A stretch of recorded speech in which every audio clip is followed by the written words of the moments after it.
Hi there. If you've been following along on my blog, you've seen the One Light Wonder posts that I've been doing where I've shown you the lighting diagrams and then the finished product of how we set up these shots with one light.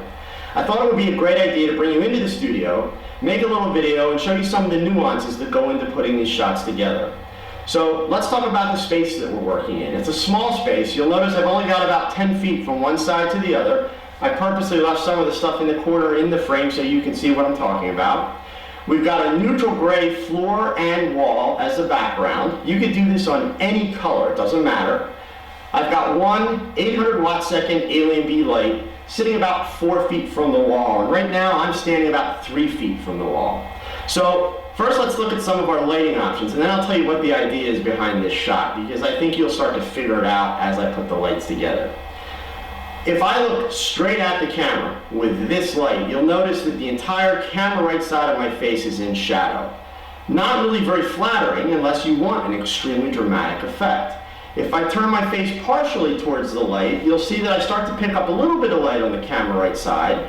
Also dramatic, but it's a little bit more flattering and I can see both eyes. If I turn the face even further and look out of the corner of my eyes, you'll notice that I have even light on the front of the face. All the camera right side is not part of the play here.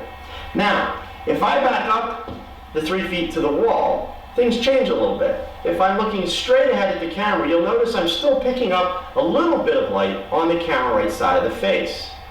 Turn just a little to the light, and I've got even lighting all over the face.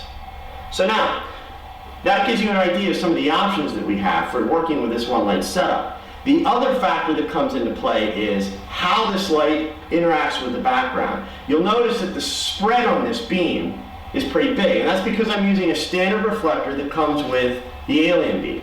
So one of the options are change the modifier on the light, and that's exactly what I'm going to do with a 22-inch beauty dish.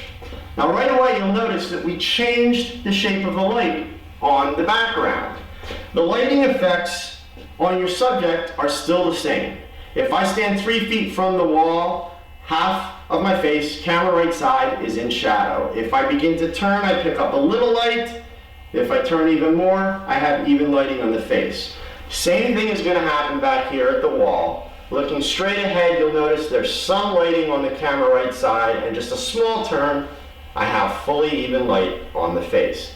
In case you haven't figured it out by now, part of the message, folks, is learn to see your light. Now, I'm still not done modifying this light. I've got a light that I like, I'm happy with it, but I still want a little more drama. However, I want to be able to get nice light on my subject's face. So I'm going to add one more modifier. That modifier is a honeycomb. Just like a bee's nest, it's shaped into little honeycomb grids. This clips right onto the front of the beauty dish, and you'll notice the big difference that takes place right away is I've got a much more dramatic cone of light that's hitting my background. All of the same parameters are in play. If I stand 3 feet from the wall, half of me is in shadow. If I begin my turns, you'll pick up a little bit. If I turn more, you pick up a lot on the face. Same thing back here. Looking straight ahead, camera right side is mostly in shadow except for a little bit of highlighting around the eye. And if I turn just a little bit, I've got full light on the face. So now, I've got my lighting set up. What am I doing with it? The picture that we're going to take is a photograph of a young lady wearing a corset, a pair of stockings, and high heels. Now, I don't know if you've had a chance to photograph girls in corsets yet, but while they are very sexy and attractive, they're actually not very flattering. If you think about it, corsets tend to make the body a little bit boxier. They also tend to shrink the body as far as the middle torso section. So you have to be really careful when you photograph a girl in a corset, otherwise you're going to create a situation that is not very flattering.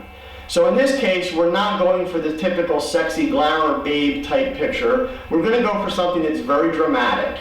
I'm going to place my model against the wall. I'm going to have her do kind of a dramatic pose. And we're going to do a head flip so that we get some movement in the hair. The whole point being I want to have energy in the picture. I want to give her something to do so that whatever expression I get out of her is real and it's fluid. And I want to try and find something that can happen with the hair that is not a natural style. In other words, not something that a hairstylist or makeup artist is going to put together for me. So it's going to take a little bit of coordination between my model and between me. It's going to take a lot of attempts, but sit back and let's see what happens.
Just in case you're wondering, I don't make any money from mentioning the Alien Bee products or Paul Buff, but Paul, if you see this video, feel free, send me anything you like, I'll talk about it all day long.